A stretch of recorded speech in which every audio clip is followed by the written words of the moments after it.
안녕하십니까, 강동원 변호사입니다. 이번에는 하도급 소송 관련해가지고 대금 후려치기 말씀드리려고 하는데요. 이게 말이 좀 이제 시쳇말 같은데, 후려치기가 이제 너무 싸게 하는 거죠. 그러니까 이거 뭐 단가가 뭐 우리가 단가 한 1,000원, 예를 들어 마스크를 한번 해보시죠. 지금 마스크가 좀 이제 핫하잖아요, 소위 말해서. 마스크가 뭐 생산 원가가 200원이다. 그런데 요즘 뭐 물가가 하도 사람들이 사재기하고 그러니까 이제 한 1,000원 이상으로 올라갔다고 하더라고요, 기사를 보니까. 뭐 그거는 이제 제가 볼 때는 뭐 크게 그 정도까지는 크게 뭐 이제 문제될 건 아닌 것 같아요. 이게 막 10,000원, 20,000원 가면 그 문제가 되겠죠. 그러면 이제 정부에서도 이제 이거를 좀 그 단속을 하겠다고 하는데, 어쨌든 마스크를 갖다가 원가가 예를 들어 1,000원이라고 쳐봐요, 하나에. 근데 제가 이제 납품을 하려고 그랬는데 지금 같은 상황이 아니고, 마스크가 이제 지금 같은 상황에 막 만들어놨다가 이제 소위 말해 지금 현재 뭐 신종 코로나 바이러스 변종 때문에 이제 이게 상황이 좀 진정이 돼가지고 마스크가 가격이 확 떨어졌다고 해봐요. 처음에 1,000원, 원가가 1,000원짜리 해가지고 이제 내가 팔려고 계약을 해놨는데, 이제 사는 쪽에서 대량으로 뭐 한 1,000만 개씩 사는 대량으로 이제 그 수요자 쪽에서 발주했다가 수요자 쪽에서 이거 이제 뭐 그렇게 비싸게 팔 수 없을 것 같으니까 이건 뭐 한 300원에 삽시다. 이렇게 해가지고 한다 쳐보죠.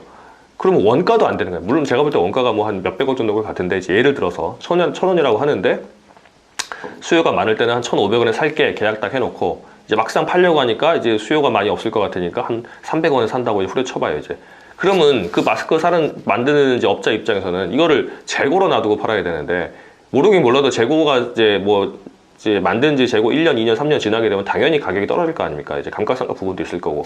지금 당장 이제 돌려놓은 게 있는데, 그 원가 이제 매출을 회수를 해야지 원가 부분을 자기도 이제 그 원가에 대해서 원재료에 대해서 이제 비용 지급도 하고 돌아갈 텐데, 이게 자금이 돌 텐데, 이 갑자기 이제 300원에 한다 그러면은 자기는 한 1,000원에 팔려고 생각하고 있었는데 300원이 되면은 70%가 깎이는 거잖아요. 그렇게 되면 이제 중소기업 망합니다, 사실은. 이제 이런 경우가 많아요. 뭐 예를 들어서 뭐 어떤 카메라 같은 거 들어가는 조그만 소자, 부품 소자 같은 거 뭐 한 100만 개 딱 주문해 놓고, 뭐 개당 10,000원 이렇게 주문해 놓고 기껏 만들어가지고 막 빚내고 해가지고 만들어가지고 납품하려고 하니까 이거 뭐 한 7,000원에 합시다 이렇게 해가지고 이제 이거 뭐 위에서 이제 결제가 안 나네 이런 식으로 하는 경우들이 있어요.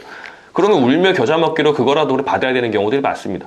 왜냐하면 이렇게 지금 막 그 비용을 들여가지고 만들어 놨더니 돈을 안 주니까 그 개당 7,000원이라도 받지 않으면 이게 자금이 돌지가 않아서 부도날 지경이 되는 경우가 많아요. 그러니까 이제 뭐 악덕 이제 그 발주자들은 그거 알면서 다 해놓고 나중에 줄 때 즈음에 이렇게 하는 이제 후려치는 경우들이 많습니다. 그래서 이제 할 수 없이 끌려가고 이런 경우들이 많았는데, 그게 워낙 많다 보니까 이제 법이 개정이 돼가지고요. 하도급 거래 공정화에 관한 법률에 의하면은 3조의 4 보면요.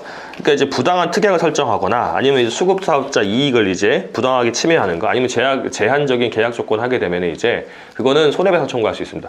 아까 제가 말씀드린 그런 거예요. 이제 뭐 입찰로 했는데 최저 입찰가가 아닌 다른 업자랑 계약을 하는 거예요. 이제 해놓고는 이제 계약합시다 이렇게 해놓고는, 자, 우리가 입찰을 해보니까 이건 뭐 한 100만 원에 이제 개당 100만 원에 지금 이제 최저 입찰가가 나왔는데 한 95만 원에 해주면 내가 할게요, 이런 식으로.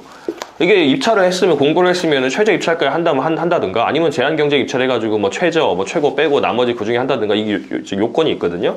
그렇게 맞춰서 하면 되는데, 그냥 이제 최저 입찰가를 바로 뽑으면 그렇게 안 하고 그 다른 사람 뽑아가지고 이렇게 됐으니까 이거 해주셔 이렇게 해가지고 그거 안 하면 안 한 것처럼 한다든가, 아니면 그 계약하다가 갑자기 이제 뭐 100만 개 주문해가지고 이제 100만 개, 뭐 한 다음 달까지 100만 개 주세요. 뭐 이제 뭐 조금만 이제 부품 같은 거 할 수 있겠죠. 볼트 너트 같은 거를 한다 쳐야지. 100만 개 주문했는데 한 보름쯤 지나고 나서 이제 여기서 이제 제조업체에서 한 3분의 2쯤 만들었는데, 이거 우리 100만 개 필요 없네. 50만 개만 주세요. 이렇게 한다든가 이제. 그러면 그거 어디다 써요? 이제 못 쓰는 거 아닙니까? 이제. 그런 것들. 그렇게 되면 이제 원사업자, 수급사업자라고 하는데, 발주자를 이제 원사업자라고 하고, 이제 그 수급받는 사람 수급사업자라고 하는데, 원사업자가 또 누군가에게 하도급을 받았으면 그 최초 이제 발주한 사람은 발주사업자, 그 다음에 중간에 원사업자, 밑에 수급사업자라고 합니다. 그러니까 발주, 원사업, 수급 이렇게 생각하면 되는데, 이 수급사업자 같은 경우는 이거 너무 피해가 심각하잖아요. 그러니까 좀 큰 회사 같은 경우는 그거 그냥 이제 뭐 재고로 갖고 있다 나중에 팔아도 돼요. 근데 이 조그만 회사는 그게 안 되잖아요. 이제 그게 안 되니까 이거를 어떻게 막냐 해가지고 그 요건들을 여러 가지 적어놨습니다. 적어놓고 이제 몇 가지가 있어요. 그런 요건들을 가지고 제가 자막으로 처리해 드릴 텐데, 이제 요건들을 가지고 거기에 해당하는 경우에는 손해배상, 그로 인해 받은 손해를 배상 청구할 수가 있습니다. 또 공정거래위원회에다가 이제 신고도 할 수가 있고 이 손해배상 같은 경우는 3배 손해배상을 받을 수가 있습니다.